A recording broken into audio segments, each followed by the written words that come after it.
Hello, everybody, and welcome in. I'm going to continue my discussion with the West Memphis Three case. Again, I wasn't sure if I was going to keep continuing this discussion, but it's really important to me because of all of, the different theories and all the potential psychology that is involved, because there is a lot of depth to this. There's so many different twists and turns and layers, and it's like, the whole analogy of unpeeling an onion. You got this layer. I mean, there's so many. Like, there are a ridiculous amount of layers to this. So, one of the big layers for me was the Satanic Panic, and that's one of the things that I've always been fascinated by because of the mass hysteria, because of the psychology behind it, because of how it really shaped a lot of true crime during the time that it was flaring up. And I really do feel in our time, there are some cases that might be kicking it up a little bit more here and there. Thankfully, as a society, we are a little more understanding and a little more critical of these claims of satanic ritual abuse and the reality that they do exist, but perhaps not on the scale as they were once thought to exist. I've been re-listening to the Prosecutors podcast. I listened to their West Memphis Three coverage a while ago. It came out about a year ago. And as much as I enjoy them, I do know that typically they actually kind of lean, obviously, towards the prosecution side because they are both by profession prosecutors. And Alice and Brett are amazing individuals, and they do a great job on their show. And I was talking to some people in one of the West Memphis Three Facebook groups, and I'm like, oh, they might lean towards the prosecution side. And, somebody did, pipe up, and they're like, actually, they were very open-minded throughout the whole thing. And they're very open to all the information and all the angles and all the things, which is really important to me because that's when I'm researching. I love looking at both sides. Like, I will go and I will look at the guilty side. I will look at the innocent side. I will look at the in the middle side because, there's three sides to every story. There's his side, her side, or whatever, their side. And somewhere in the middle, there's the truth, so it's kind of very important to be able to be mindful and open-minded when you're looking into this stuff. I mean, yes, I'm very much on the side that the West Memphis Three are innocent. I haven't at all been shy about stating my thoughts on this case and why I feel they're innocent. But, I still like to see all angles, and the prosecutors do a fantastic job at just pulling all the information in and not being biased about one side and the other. So I decided that I was going to listen to it again. And, because when I did it, I might have listened to a few episodes and I'm like, okay, I know all this stuff already. But when I'm decided that I'm going to take this on as a show, I am going to brush up because I don't want to leave anything out or misstate anything, because that's not what I like to do. Like, if I get one little detail wrong, I will come back and I will correct it, just like with the way the boys were tried, because I think I first said that Jason and Jesse were tried together and Damien was tried by himself, but I was mistaken, and it was Jesse by himself and Jason and Damien together, because of the fact that Jesse is the one that confessed, allegedly, false confession, in my opinion, but he had the confession, but he didn't want to testify against Damien and Jason. So that's why they separated them. And that's just, they could have done a very complex thing where they tried them all together and then had different juries for each part of the trial, but they're just, we're just going to separate them. So yeah, I made that mistake, and I came back in the next episode and I apologized and I corrected that. So if I ever say anything that's incorrect, if you want to just leave a comment and let me know, because yeah, I'm human and I might hear something wrong or read something wrong or read something that sounds like it sounds great and state it. And, I don't state any of this stuff as fact. There are a lot of facts in this case, but I'm I'm narrating. I'm, kind of giving my own synopsis of everything. I have quotes, I have sources, I have, a whole lot that I do cite. So there's also that. I do my best to give recommendations, sources, and citations as much as I can, because of course, I'm a college student and we have to do that constantly, when we're doing homework and papers and all that good stuff, especially the APA, the American Psychological Association. They have a very specific way of citing stuff. So, if I pop in citations that look very official somewhere, that's why it's just a habit for me. We actually have a citation template that we can plug in all of our information to, and it just pops it out, So if you ever see that looking all official, it's just college students, what I do. So I want to talk about the Satanic Panic, because that is something that has always interested me, because it was a mass hysteria and it was somewhat based on some truths, just like a lot of stuff. The Satanic Panic was very much a mass hysteria. And it wasn't just in the South. I know when I was discussing this briefly, touching on it, it was a big deal everywhere. It wasn't just in the South. It was at West Coast, East Coast, the big cities like San Francisco, San Diego, and California. They were big, Satanic Panic kind of areas. There was a lot of like detectives and experts and all that good stuff. And like that's where Dale Griffiths from the West Memphis Three case, he was their self-proclaimed cult expert that got his PhD degree from a diploma mill. But he had spent a lot of time on the West Coast in California and apparently hung out with all these culty people and got a lot of information and seen a lot of stuff. I don't doubt that he did do that. And, when things first pop up as mass hysterias, they're not necessarily going to have a degree behind them, like cult expert. That probably wasn't remotely a thing back then. There's psychology, of course. There was different criminal justice degrees and expertises and stuff like that you could take. But cult expert, I don't know in that capacity if it was a degree. I'm sure it is now. And just like, cult psychology, like when I was discussing the documentary about the FLDS, Christine Marie, she has her degree in cult psychology. And I think that's fascinating. Like it's very something that I would be interested in myself, of course. But moving forward, so the prosecutors did have an episode that was specifically dedicated to the Satanic Panic. And they did bring up some amazing points, and I will go over that. I did do some podcast episodes, my audio podcast on the Satanic Panic and kind of how it came about and how it actually is related to some current cases, older cases, etc. And of course, one of those was the West Memphis Three. And you can go back and listen to that, but I'm going to bring up my notes from that, and I'm going to go over that a little bit, just a little bit of an outline, and then I'm going to, of course, bring up how it directly very much relates to the West Memphis Three and why Satanic Panic was such a factor in this. And it was a lot of the mass hysteria that the country was in, and also some of the stuff that was going down in West Memphis was a little creepy. I mean, at least that's how people perceived it to be. There might have been some stuff going on, might have been some, one-off weirdos out there that were doing some stuff. I mean, everybody's got those in their community, right?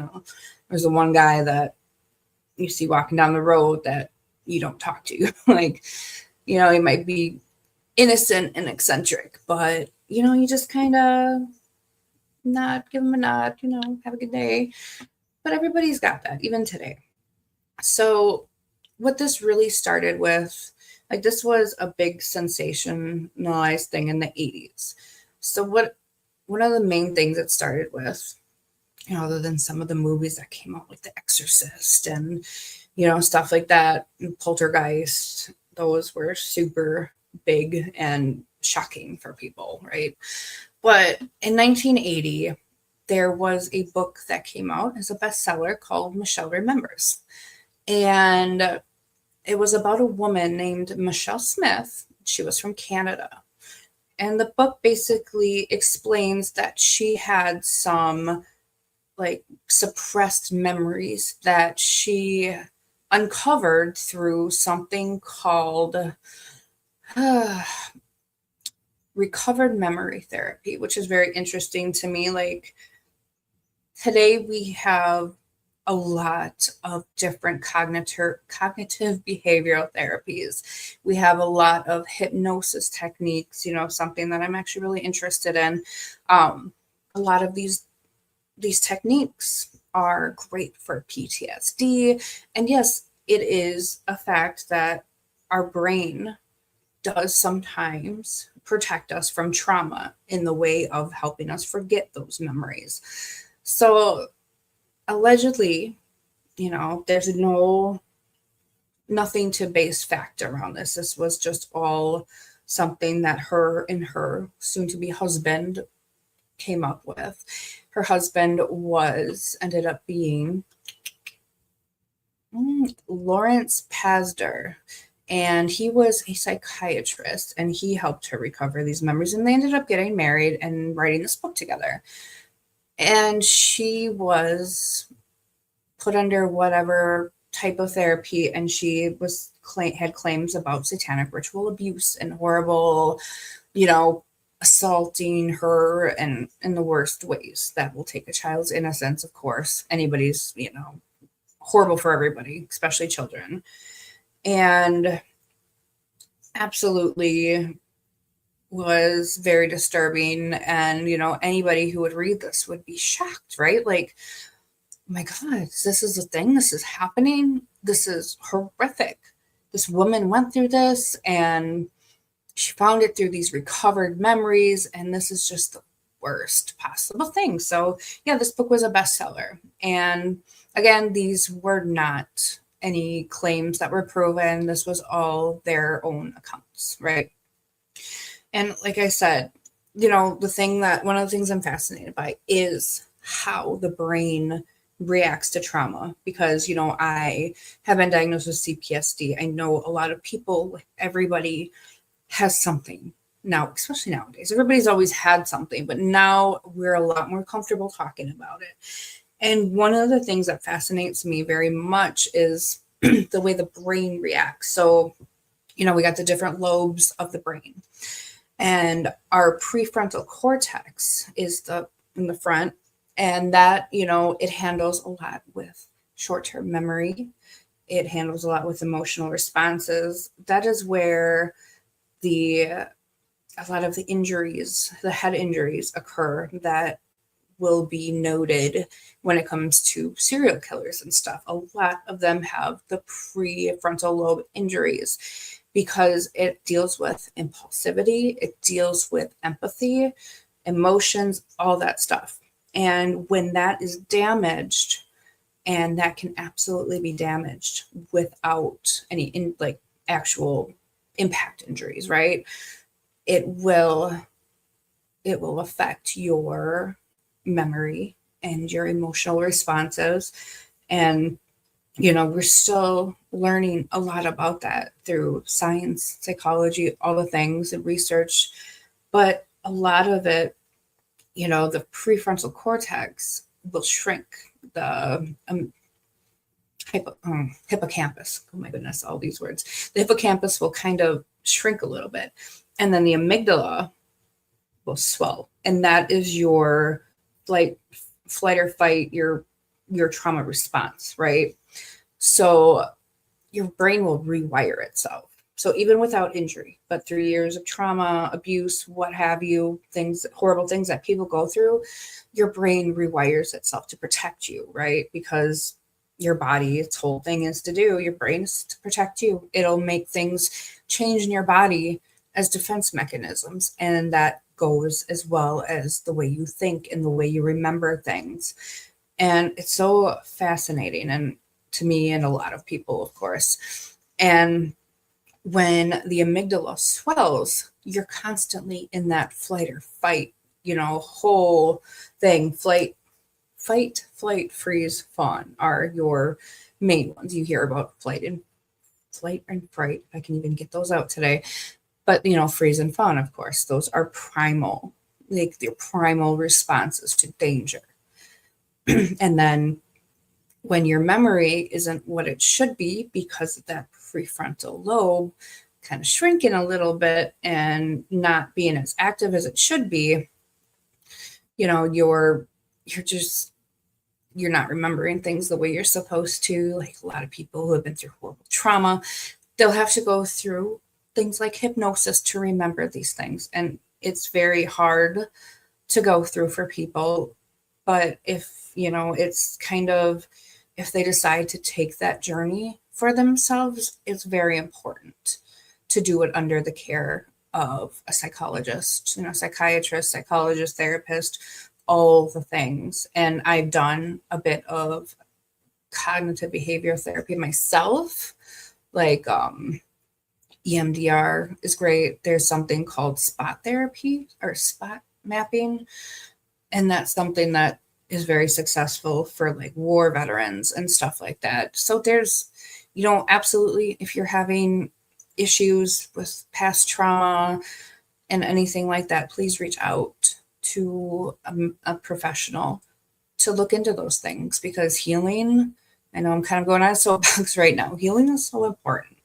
And that's, one of the reasons why I'm getting into psychology is because I am a big, advocate for myself, because I have done some of these things and I have been through some of these things and I have healed and grown and evolved, and other people can do it too. Anybody can do it. You just have to want to, and that's your first step. And if it's something that you're interested in, reach out to somebody, reach out to a professional, get some resources, and it's definitely something you should look into. But anyway, after my little soapbox about that, one of the next big events that really kicked off the Satanic Panic was the McMartin preschool case. So this was in Manhattan Beach, California, and the mother of a 2-year-old child believed her child was being abused sexually, okay?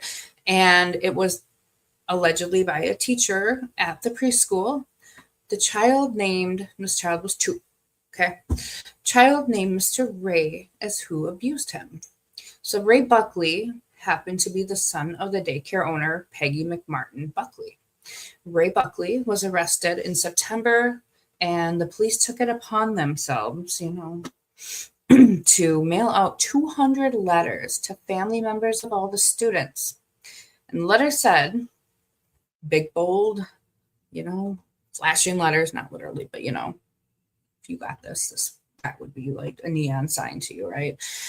Please question your child to see if he or she has been a witness to any crime or if he or she has been a victim. Whoa, right? Obviously, alarm bells were going off in these parents' heads, and they're like, oh my God, what is happening here, right? 200 parents got these, okay? 200 families got these. Like, what's going on in our preschool, man? Obviously, it was a pretty big preschool for 200. I mean, obviously, it's probably past and current students, but still, like So, of course, these people are going to be calling in droves, like, oh my God, what if my child could have been a part of this?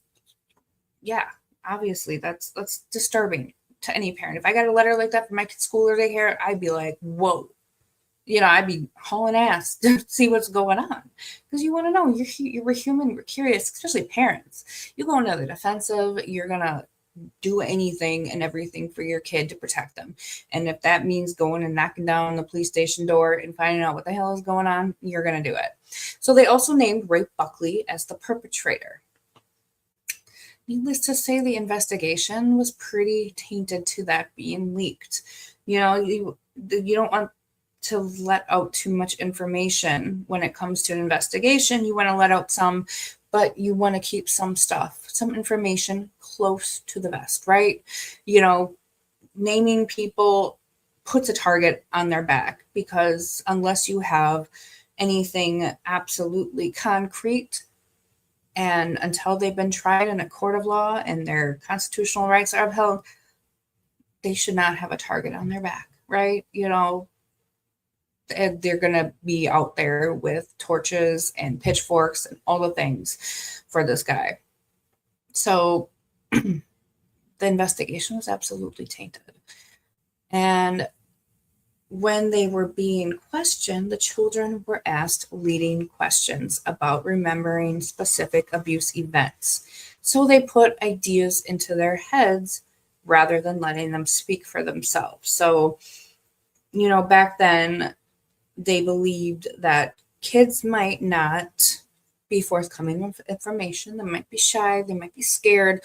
So they believed, back then that you're going to have to try to push them a little bit with this information. Sorry, that's my phone. Daughter sent me a little check-in heart, but they're going to be putting ideas into their heads that could be dangerous. And children, as we know, they love to please and they love to have imaginations, and they want to help. Most kids, they want to help their parents, they want to help the police, they want to do good things. They're eager and they have wild and vivid imaginations. You should hear some of the stories my daughter has told me and still tells. She's one of those that likes to put on little plays and performances, and I am just like, where do you get this stuff from? Yes, we have YouTube now, we have internet, social media, all the things they didn't have back then, but they still have giant imaginations, they still did. Kids are kids, and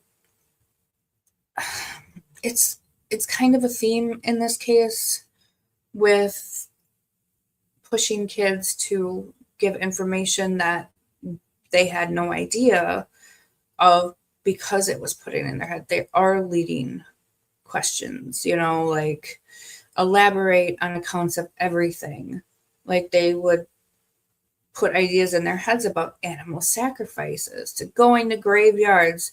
Even they said the staff dressed up as witches and flying around the daycares. The kids were saying this, right? They would start it with were there animals being harmed or anything like that? And these kids who don't understand this stuff, they might watch Sesame Street back then, Mr. Rogers' Neighborhood, whatever. They don't know anything about animal sacrifices and deceased animals and stuff like that. No. But they would have to nudge them in certain directions. So these kids were coming up with people flying around the daycare in witches' outfits. It's just bonkers, going to graveyards. We went to the graveyards, but they interviewed over 400 children that were associated with the preschool. Out of the 400, they concluded that around 360 of the children had been abused, and 6 teachers were alleged to be involved. Come on, man. 360 children, out of 400? You think it, okay.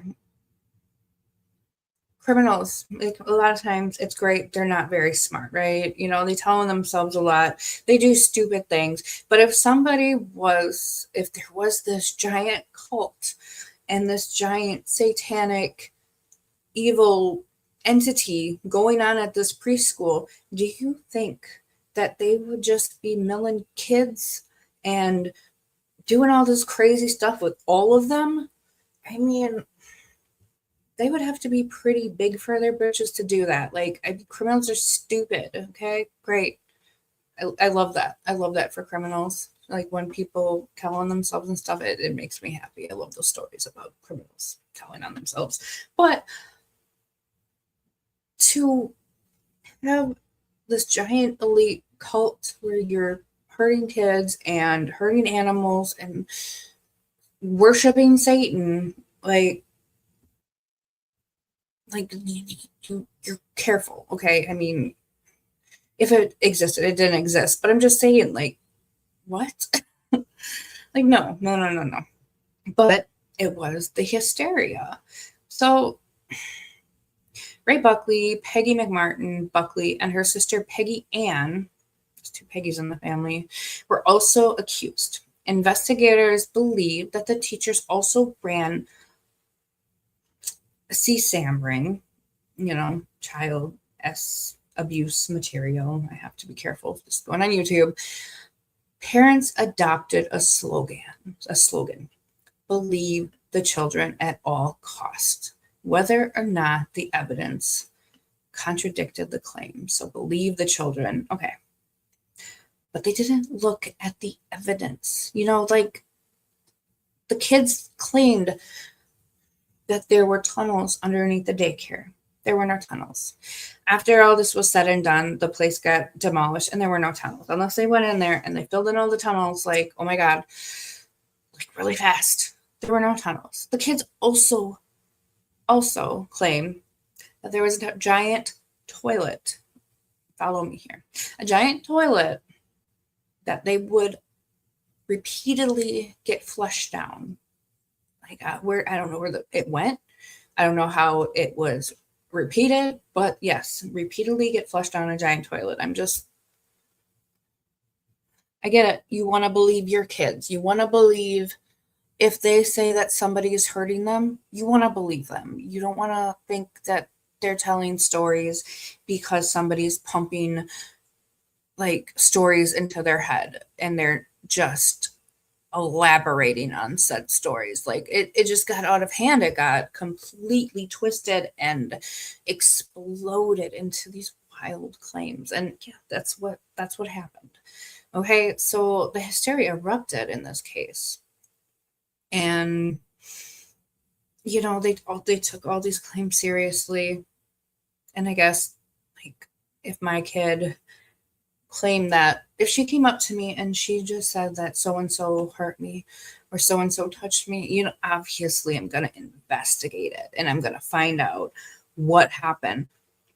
But in this case, like in this whole case, you've got people, you're not going up to her, but like, did somebody hurt you?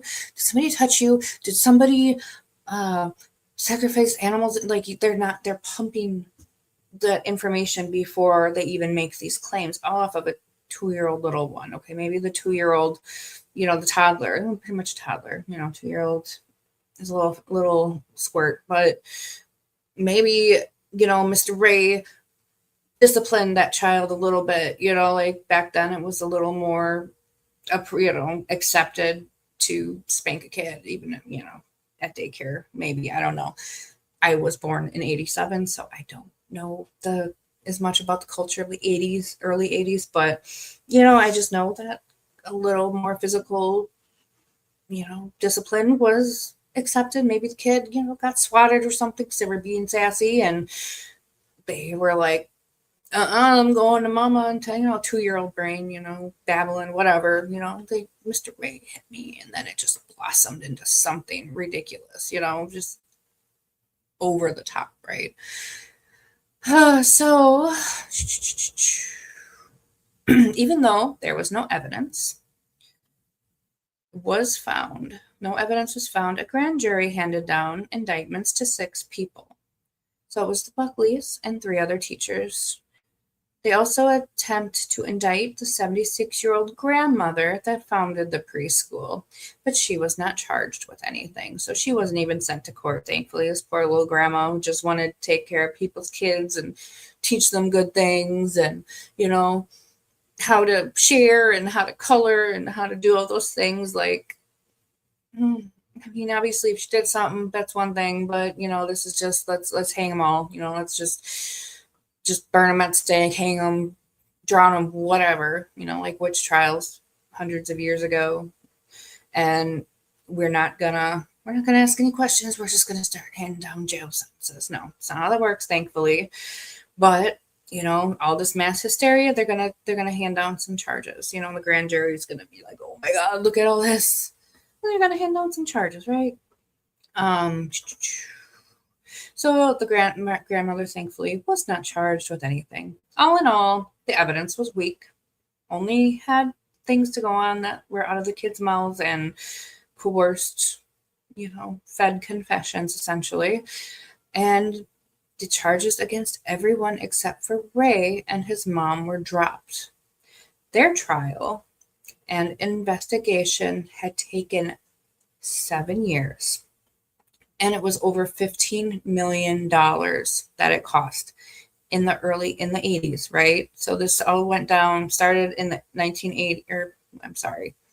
Let me back that train up a little bit. That was not 1980. That was like 1983. 1983. It all started in 1983, and the trial took 7 years and $15 million. I mean, that was a lot back then. That was the most expensive trial in American justice history up to that point, right? Like this $15 million price tag. I mean, yeah, they surpass that like crazy nowadays, but back then it was wild, okay? As of last year, actually, it still stands as the longest and most expensive criminal trial in American history. And I'm not sure if like that's compared to like inflation, like what $15 million back then would be considered now. That could very well be. But I know some trials are, with the technology we have nowadays, is just, wildly expensive. This took up nearly all the 1980s and brought into the 90s. They ended up doing some jail time, but the charges did not hold up in the long run, and everyone was exonerated. To top it off, the mother of the 2-year-old that started this mass hysteria was diagnosed with paranoid schizophrenia. Okay. We don't knock anybody with mental illness, okay? I mean, everybody's got something. Like I said, everybody's got trauma. Everybody's got some kind of something. Depression, anxiety, schizophrenia, bipolar, different personality disorders. We don't judge. No. But back then it was way more scary to have the prospect of being diagnosed with something like schizophrenia. It's a scary word for some people, even today. Like the stigma is starting to melt a little bit with that. But, diagnoses were hard back then. Getting help was a lot harder back then because it was so stigmatized. You were told just to deal with it. So unfortunately, this woman was not getting the help she needed for her mental illness. And, it just, some of these stories just got out of hand because, when you have something like paranoid schizophrenia and you are not medicated properly, you hear voices and, different things that aren't there. And it's very unfortunate that that happened like that back then and that started this whole thing. But it goes to show you that the difference of the times and, really what one little spark can turn into. And yeah, we do have that to an extent now today, and it's different. It's evolved. We have the internet. Like I am part of true crime communities and trauma communities, which is true crime and drama. It's a whole different animal, trust me. But one little thing does spark a little bit of madness sometimes, but we have other resources that they may not have had. Like we can take our phone out of our pocket and we can Google something and find something with reputable sources. Like I always kind of go to my college sources and like the American psychology kind of whole thing, stuff that's accredited, stuff that's reputable, Mayo Clinic and stuff like that. But back then, if you wanted to research something, you had to go to the library, you had to open a big book, encyclopedias. I was born in 87, and I kind of got to see firsthand and grow up with the evolution of computers. They obviously had them, but they were like the size of entire rooms and very expensive, and only the elite and big corporations really had anything to do with them, right? So I saw that evolution of a computer the size of a room to everybody having computers in their schools and everything like that, and then at home and the internet, and kids, as we say, kids today just don't know. What my parents and my grandparents, and they didn't even have that, so there's that. And it was a very interesting time to grow up in. But back then, it's like, if some kind of something sparked up, you just lost your shit. You ran around and you guys, figuratively, your torches and your pitchforks and all the things. And, especially as parents, we protect our babies at all costs, even if we make a fool out of ourselves sometimes. That's how it goes. Thankfully, this kind of stuff, hopefully, won't happen today. Not unless something real like this happens, but the odds of that are not as good as they were back then. Sorry, had to pause. My little had texted me, and now my cat is walking across my desk. So I have a visitor.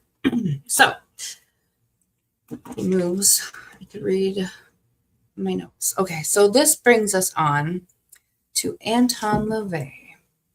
So Anton LaVey was a very interesting character in the history of modern Satanism, right? He brought modern Satanism to the 1960s.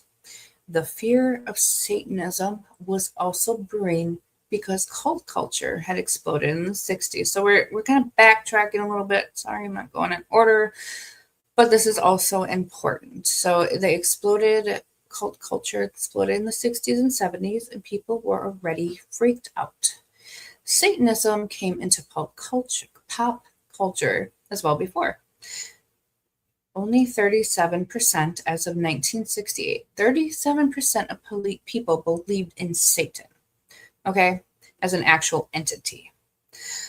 In 1968, the movie Rosemary's Baby came out.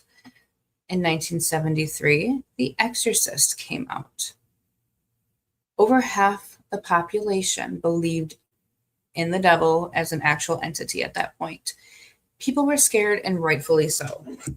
I talk a lot about technology, and back then was a big evolutionary time for technology in movies and special effects and bringing darker themes into movies. Like a lot of times before that, you had your femme fatale and your sexy James Dean type guy and some kind of romance love story. But, people are starting to bring in darker themes, with The Exorcist and Rosemary's Baby and other movies like Poltergeist eventually. And it's going to scare the crap out of people who were kind of like, your traditional nuclear families, mama stays at home, leave it to Beaver style, daddy works all day, mama stays home, takes care of the kids, they go to church every Sunday, they have dinner at 5:00 every single day. I mean, it was just kind of scary to everybody at this time because people are starting to realize that there's darker things out there that they were not exposed to. Darker ideas, not necessarily realities necessarily, unless they chose to make said reality, but there were darker themes that were coming out, and it was scaring the crap out of people. The concept of the devil wasn't new, but the discussion stayed in religious settings and not pop culture. So I guess it was like, it was making crossing from just church and the Bible and whatever religion you're discussing, it broke that barrier into pop culture, and it just scared the crap out of people who were like, oh my God, the devil, it can get me. It goes from just talking about it, like be scared of the devil, to like, whoa, it's, they're gonna get me. Like it's really gonna get me. Like I can be innocent. Like it's more like I can't be bad, otherwise I'm going to hell and fire and brimstone. It was more like I could be walking down the street and be possessed, or I can have a baby and it's gonna be like Damien from the Omen, or they're gonna, the kid's gonna turn green and their head's gonna spin in a circle like from The Exorcist, and that's just scary stuff to people. These people were, a lot of people were pretty innocent back then. Like you can walk down the street and get possessed. That wasn't really in their thought at that time. I mean, I don't think that's a possibility, but these movies kind of made it that it could be a possibility.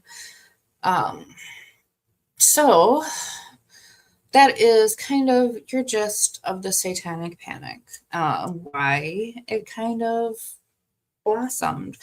So I'm gonna kind of move forward, and I'm going to discuss how the West Memphis Three case was affected by this. So again, it wasn't just in the Bible Belt. It wasn't just in the South. It was all over the country.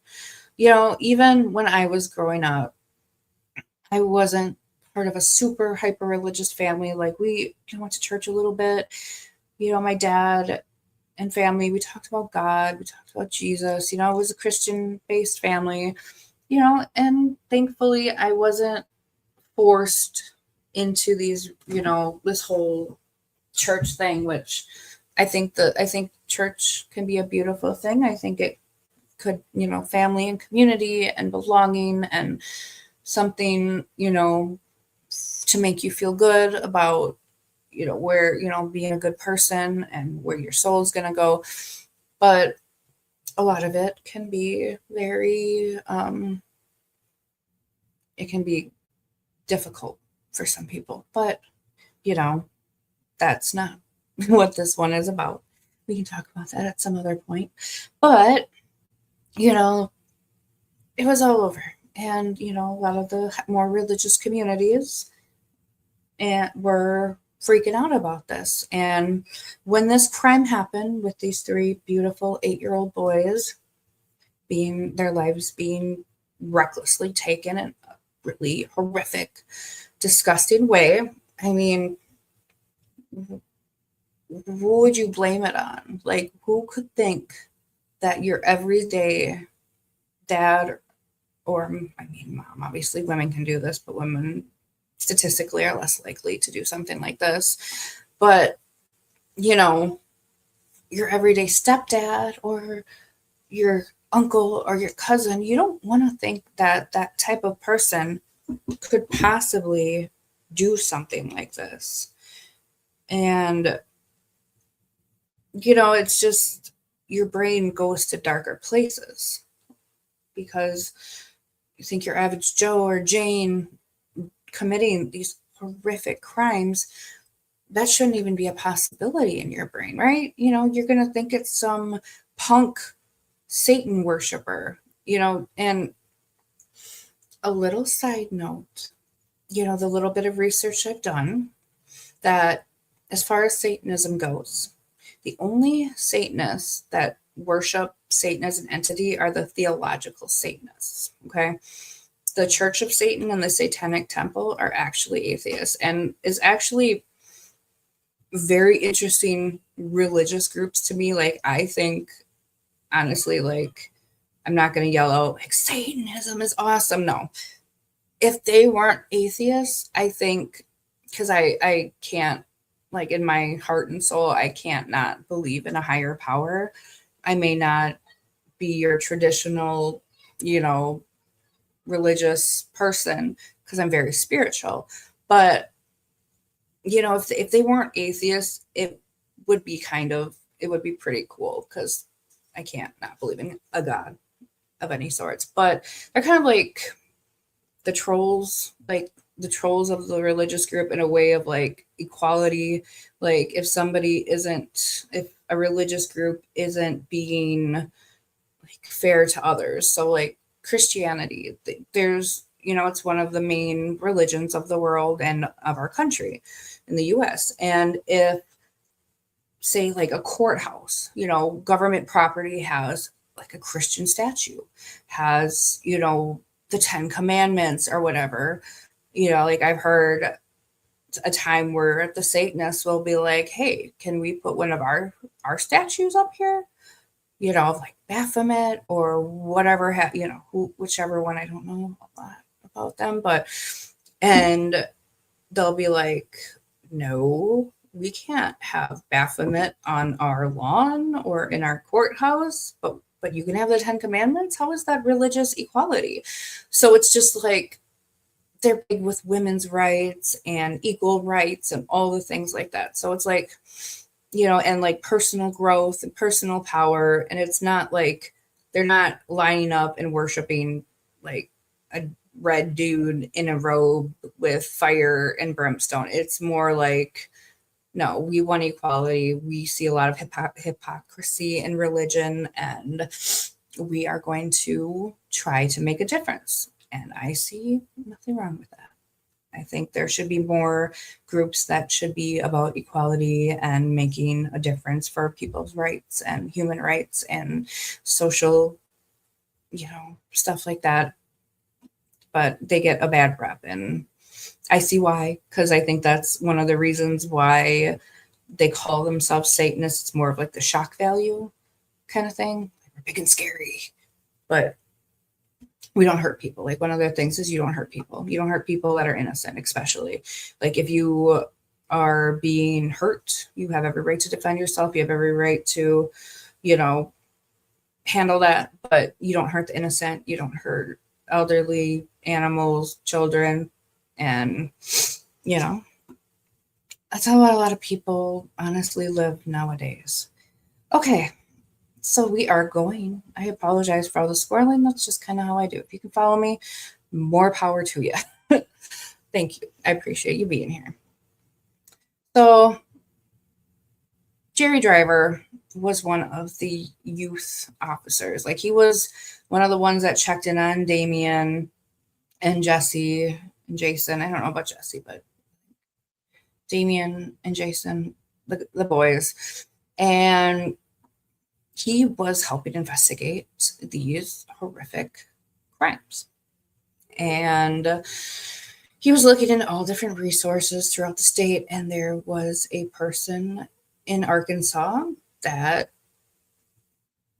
had different angles on this case about the different types of groups they had to look for. And, and then we had Dale Griffiths, who was that self-proclaimed cult expert who got his PhD from a diploma mill. It drives me nuts because there's many people that get their degrees by lots and lots of hard work.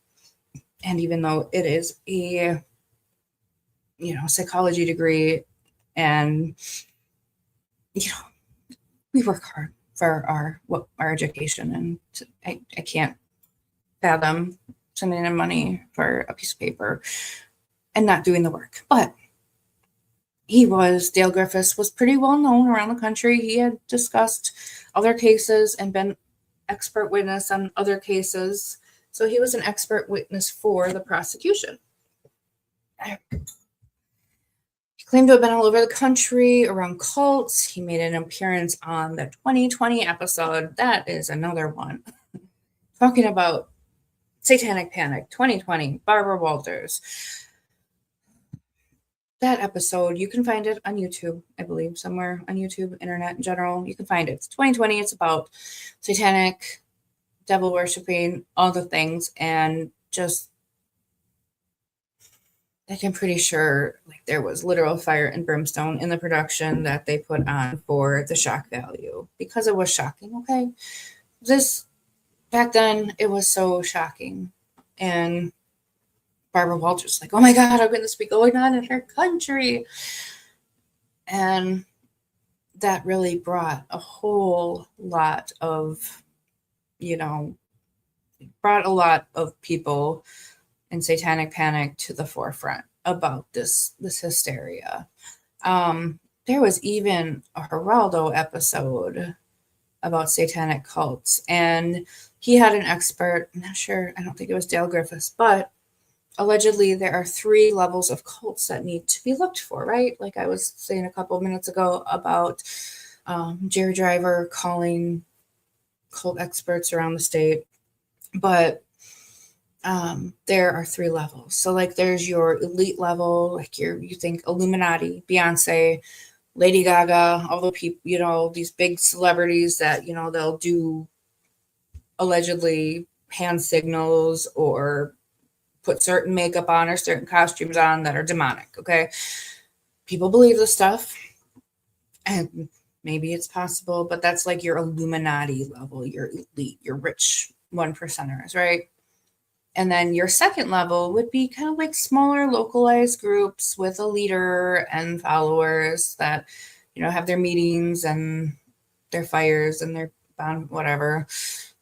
That is more like, might be a little bit bigger. There might be different sectors around, but it's more localized. And then your third level are your one-offs. So you've got like Son of Sam, David Berkowitz. You've got Richard Ramirez, who killed in the name of the devil. Like he actually, like some of his survivors, Richard Ramirez, like would say, like, as he's hurting them and assaulting them and abusing them, would say like, swear to Satan, worship Satan, blah, blah, blah. In my opinion, and the opinion of many, like true crime experts and what have you, Richard Ramirez, pretty sure, obviously, I don't know for 100%, but it seemed like he did a lot of that for the shock value, right? 'Cause it was around the time, like I was discussing, that the devil was coming out and about, and people were shocked by it. So, I'm killing in the name of Satan. And he would freak people out by doing that. And it would bring even more, it would get people to remember them. A lot of these prolific serial killers, once they're caught, like they will, even before they're caught, they want people talking about them. A lot of them are they have big, fragile egos, but they want people talking about them. And if they can shock a lot of people, that is a big deal to them. And again, killing in the name of Satan is going to shock people, especially back then, right? And like David Berkowitz, he had mental health issues, obviously. So did Richard Ramirez. But, he claimed that his neighbor's dog was like a demon and speaking to him and telling him to commit his crime. So, I mean, yeah. The dog, why blame the big poofy puppy? Like, why? The dog just, I think he was mad at it because it barked all the time and it was driving him nuts. And then apparently, since it was barking at him all the time, it was telling to hurt people. I don't know. But going back to my notes here, and I'll be honest, like I've said in other episodes, Damien, who was allegedly the ringleader, he didn't help himself a lot during the interviews and the investigation. Mind you, I don't think he deserved to be convicted and put on death row whatsoever. But Damien, by his own accounts, was kind of a punk kid. He was your goth teenager. That's a lot more widespread nowadays, but back then he was, he didn't want to be the popular kid. He wanted to be the goth kid, right? He was probably picked on by the popular kids. So he's like, F these popular kids. I am going to be smarter than them, and I'm going to be more badass and a smart ass. Like, he was very much a smart ass. Like, so when they interviewed him, right, he had a lot to say about these crimes. He had a lot of input to put on them, and the investigators took it as fact Jerry Driver, Mr. Jones, I don't remember his first name, but Jerry Driver was like the main one that handled Damien as a juvenile. But he would tell him all kinds of stuff just to get a rise out of him. Like these teenagers that are in their rebellious stage, I had rebellious stage, we all did, right? Like we want to get a rise out of people and freak them out a little bit, really. Sorry. They want to freak out the adults and get a rise out of them and shock them a little bit and make them talk about them because, I'm the cool goth kid. Like, I can get chicks. I know all this stuff about the occult. I know all this stuff about Wicca, and I'm a gray witch. He called himself a gray witch because he wanted to be somewhere in between, which I get. Like, if I were to dabble in anything like that, I know that good and evil have to coexist together. And I think that's kind of where he, he believed that God was a female because logically, females are the only ones not allowed, but capable of birthing a child. So how could God not be a female? And a lot of this kind of stuff, like put out logically, it makes sense. But back then it was shocking. Anything like I'm a witch in a very Christian community, like, oh, do you worship the devil? Like nobody, no, not nobody, but very few like people who proclaim themselves witches are devil worshippers, as we discussed before. But moving forward, we are just in a different time, in a different place, and a different hysteria. And they are looking for the evil human that committed these crimes because, it couldn't possibly be stepdad A because stepdad A is a hard-working, church-going man, and it can't be stepdad B because he just sang at church the other day and he's got a good job and he works for his family, provides for his family. And mind you, as I've said before, I believe it was one of the stepdads and not the other, in my opinion. There's that. But, you can't, when you are being asked about a horrific crime, being a smartass is not going to help you. Talking about these dark things that they believe were involved with this crime is not going to help you. So Damien, I was a punk. He said he was a punk kid. He knew it. And he thought he was smarter than everybody, just like all teenagers do. And he thought, I'm going to mess with these guys because I didn't do anything. I didn't hurt these children, so I am going to mess with these investigators. If I didn't do it, I can't be convicted. Unfortunately, he was wrong, but that was all like a big thing. And there were witnesses in the community that lived near this pipe bridge, okay? So there's your pipe bridge that went over this bayou into Robin Hood Hills. And there were apartments on one side near the neighborhood. So there's apartments on that side of the road. And then there was your kind of like regular houses neighborhood. The apartments were kind of like lower income, whatever, Section 8, whatever you want to call them. Like, not obviously, no judging, anything like that.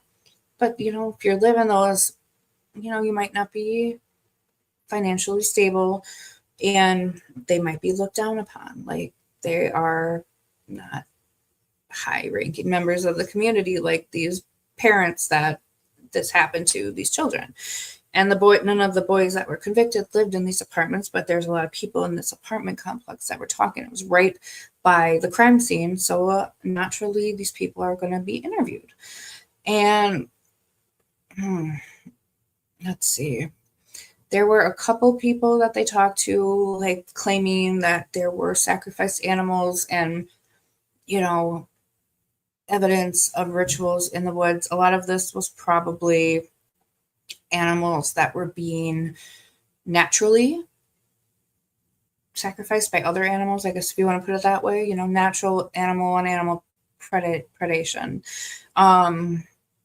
There was apparently some people in the apartment said they could hear chanting and smell smoke and hear scary music. And in my humblest of opinions, it was probably a bunch of teenagers blasting Metallica, getting tipsy, smoking pot, hitting the devil's lettuce, smoke cigarettes, drink a beer, just having a grand old teenager time. But, obviously everybody was scared, so that's how it was perceived at the time. Yeah, so these interviews, like a lot of people go into this case being like, oh, this was just a time of satanic panic and Damien was just kind of the weird kid. And that's honestly where I was coming from too. Like, Damien's just the weirdo that everybody was attacking. And yeah, that's true. But he also didn't help himself. Again, I don't think he should have been convicted and sat on death row for this, but he didn't help himself with the police. Okay. There was another person that was interviewed that had some extremely interesting things to say about Damien, Jesse, and Jason. And his name was Elvis Clem Bly. So the prosecutors did go a little more into detail with this. And there is a source that you can view these interviews, and I think Brett calls it Callahan. I have to find the link. I'm not sure exactly the website, but apparently you can find all these court documents on Callahan, all the transcripts of all the interviews, and word for word. So this Elvis Clem Bly lived in Lakeshore Trailer Park and claimed that he was in a cult with Jason and Jesse. So the problem with this guy, one, he was getting the names mixed up, right? He was switching up Damien, Jesse, Jason. He was calling Damien Davion. They believe, like Brett and Alice were saying, I think that he was mistaking Jesse or Jason for Damien. It was just kind of a whole mess. Okay, so I had to pause for a second. Apologies. So this Elvis Clem Bly, he was getting names mixed up. He was mixing up, Jesse, Jason, and Damien.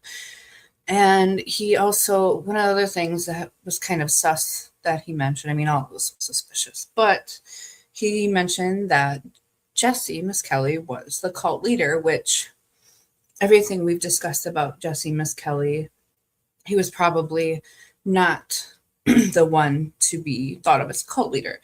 That would probably be Damien. And because, Jesse is, lower IQ, cognitively, delayed, and I never really have seen him described as charismatic by anybody. So when you have somebody, one of those cult leader types, they need to be somewhat intelligent. They need to be very charismatic, at least to the people that they are leading, so to speak. And unfortunately, I don't really see Jesse as those characteristics. So I think Damien, he's described as the ringleader many times. I would, make an assumption that Damien would be considered the leader, so to speak. So Elvis was facing prison time. Allegedly, he, was charged with abusing his stepdaughter. And you see this a bit in this case about people giving information who are facing criminal charges. And Elvis had a lot to lose if he went to prison. And giving information on other crimes will sometimes help some people have their charges lessened and their sentences lightened and get better deals in prison if they help out with other investigations, because people who hurt children do not do well in prison. They don't have the type of protection that one may want, and he was probably going to see a lot of jail time. So of course they don't do well, and he wanted some charges knocked off, so he decided to let his imagination effectively ran wild. He went into great deal about this whole thing, right? He claimed that they were doing sacrifices, that sacrifices had to happen during times of the full moon, and the ultimate sacrifice was that of a human, specifically a human that would be 8 years or younger. And remember, the boys were 8. There were 3 of them, and like he was throwing around things and terms specific to sacrifices that I am not going to get into. You can find them somewhere. You can, like, the prosecutors podcast did go into some of the specific terms. They are disturbing, but he discussed a book that he checked out at the West Memphis Library discussing all this stuff. So there was this book called one second. So the book was called The Necronomicon. Okay, so this is like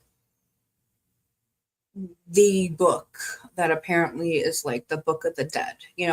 Damien had mentioned that it was in West Memphis, and this Elvis was claiming, I think it's not Elvis, like Elvis Presley, it's Elvis with an A, I think. I could be wrong. I apologize, but the way they were saying it on the podcast. But the Necronomicon was allegedly in West Memphis, and this guy was claiming that he was able to get it from the library, which I don't know.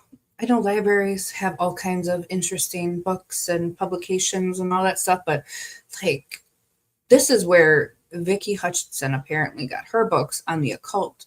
Check those out. And now this guy is saying that he's got, specifically, that he's got this book, but he has to return it in 2 weeks, about sacrifice. And the animals, like specifics on how they sacrifice them, and getting into details about dogs and cats and like stuff that, like, leave the animals alone, for God's sakes. I don't care. I know that was like a thing hundreds of years ago. Leave the dogs and cats alone, and the fluffy little squirrels and the chipmunks and whatever. Stop sacrificing animals, okay? But he was just, then they were eating this up. Just like they ate up what Damien was saying. They wanted so bad for this to be evil. And yes, it was evil, but it wasn't, I don't think it was the type of evil that they thought it was. Like, it was obviously any, taking of anybody's life is evil, as far, especially in this fashion, right?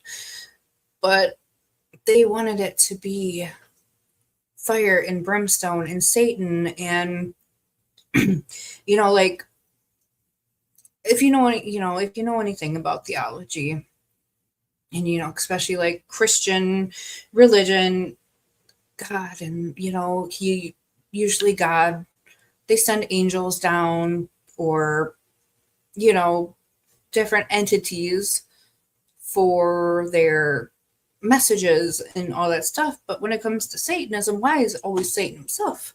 I mean, there's like lower level demons that, I don't know. It just seems like very sensationalized. Like, why is it gotta be Satan himself, right? So as we discussed, like, going back, everything that I talked about, I talked about a bit of the history of the Satanic Panic, the details about where it really flourished and everything, and like how it relates to this. And it's just, it was so many times I have said this case was the perfect storm as far as why these boys got convicted. Yeah, and they were boys at the time, okay? I'm sorry, I know Damien was 18, but you are still a child. Anybody who has grown up knows that when you're 18, you're still a kid. You don't know anything about anything, okay? Some of us wanted to be big and bad and move out of mom and dad's house for a little bit. Some have to, some are forced to grow up, okay? But, your average 18-year-old, they're still children. They're fresh out of high school. They haven't lived yet. And Damien may have been a dropout. He may, have had to be self-taught. He may have been very intelligent, but he was still a child. Jesse and Jason were children, okay? But this whole perfect storm of all the things with the hysteria, the horrific details of the crime, wanting to blame evil forces for what happened, it's just like, I'm not surprised. As much as terrible as everything was, as terrible as the conviction was, you look at the time and you're just like, I'm not surprised. Despite the lack of evidence, the lack of, solid, actual, direct evidence, it's just, and most evidence technically is circumstantial, but there's different levels of circumstantial. And kids at a baseball game overhearing somebody saying something that is like, I don't know how a lot of that even can be used in court, like that kind of testimony, especially from a child months and months later that probably doesn't even remember what they said the first time without being reminded, right? When it comes to the truth, like you always hear the truth doesn't change. We might forget fine details, we might forget, but the whole story itself is not going to shift, right? The big picture is not going to shift. You're not going to be like, well, where was I? I think was it at the skating rink or was it at the baseball field? There wasn't a lot to do back then in West Memphis, so maybe the baseball field was the big gossip hub where everybody's getting all their info and details. Okay. But I don't know how, witness testimony, I've learned through my school and, true crime in general, it's very unreliable overall.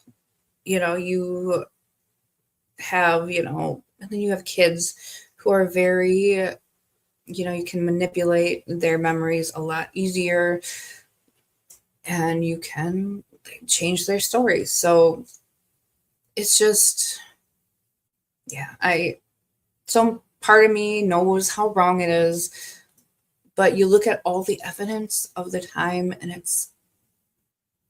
it should have never happened. But you see kind of how it fell into place where it did happen. And I think the biggest problem for me, though, it happened horrendously. These crimes happened. The wrong people got convicted. But the problem is once that conviction was put in to, was set in stone, they refused to waver, to take new evidence, to look at new evidence, to test new evidence. Once technology started to catch up, as we've said before, the DNA technology was not there in 1993, hardly at all. You could check blood types, but that was pretty much the level of DNA technology had back then. But, fast forward, you have it advanced now. So even in the early 2000s, it started popping back up. They were appealing, of course, but the state of Arkansas and Judge Burnett, they did not want to admit to that they could have made a mistake. Okay. I think a lot of justice systems are like that. You want to think that, justice isn't justice if you have the wrong people. But getting somebody to admit that they might have gotten the wrong people is very hard. And the state of Arkansas was really, really stubborn with that. And a lot of it came down to Judge Burnett. He did not, he denied every motion, every appeal, every, possible, like, this is new evidence. Can we test this? No. Can we present this? No. Like, he just shut everything down and stonewalled the crap out of them. And that's where I think, the conviction happened. But see the new evidence, admit that maybe we went wrong somewhere. We're human. We're human. These were times of panic, hysteria. It was a horrible crime. And they wanted so badly to hold somebody responsible for this. And a lot of mistakes were made. A lot of tunnel vision occurred. And yeah, they interviewed a lot of people. There were alternative suspects, which I will look into and probably discuss later. And they did look into other things, but I feel, in my opinion, they still had quite a bit of tunnel vision for these three boys. They tried to do their due diligence, but, Damien, Jesse, and Jason were just pounding on their brain nonstop because these were who had to have done it. It couldn't have been the hardworking daddy, couldn't have been an uncle, or, there's some of you who know this case have heard about Mr. Bojangles, the African-American man that was at the restaurant who was covered in mud and blood, and it wasn't investigated properly. And if this man that was at this restaurant was related to the case, we may never know because evidence was lost at the admission of the investigator. So the ball was dropped in so many places, and these convictions happened. But despite all of that, all the experts, it took 18 years for these men now, of course, to be released. And 33 years, okay? It was 33 years, May 5th of this year, 33 years for any evidence, to potentially be tested and come out. That's why there's so many people right now that are just praying for some answers at the end of July. And, a lot of people are cynical about it. Even if there's a giant neon sign that is pointing to Terry Hobbs, who's to say that anything will ever be happening with that? Like, it has to go to the Supreme Court, I believe the Arkansas Supreme Court, for them to be exonerated. And if Terry Hobbs is indicated via these DNA results, like if every piece of evidence tested has his DNA on it, who's to say he'll ever have a conviction and end up in prison? Like, he's old. I'm pretty sure he's like in his 60s or 70s. And who's to say he's going to even be around much longer? Like, if he truly did it and he is truly a psychopath, people are psychopathy is not an actual diagnosis, but it is a symptom of antisocial personality disorder. But if he has psychopathic tendencies where he has no empathy and, narcissistic tendencies and all those things, who's to say that he doesn't make himself disappear before then? I don't know. Like, all these things are going through my brain. All these things are going through, I'm sure, a lot of people's brains. But, hopefully, like I said, answers will come at the end of July. And, I don't know what it'll bring, but hopefully it brings something that is vindicating at the very least for Jason, Jesse, and Damien. Because those three sweet 8-year-old boys that had their lives cut short, They deserve justice. They deserve to have the right person or people that took their lives brutally brought to justice, or at least answers for the families. That's all. I think that's all anybody wants. I'm sure there's a lot of people that would like to see the person who did it just hang, but I think answers are the first step, and hopefully we'll get there. Anyway, thank you for joining me. If you could keep up with my squirreling, I think you deserve a prize if you have made it through this entire video of an hour and 20 minutes. You deserve a prize. Once again, this video with minimal interruptions, and then as soon as I'm about to wrap it up, my little spill something in the living room, and the guinea pigs start weakening because, they're hungry every time somebody walks in the room, so I apologize. So anyway, I appreciate you being with me and listening to me squirrel. I hope it wasn't too hard to follow.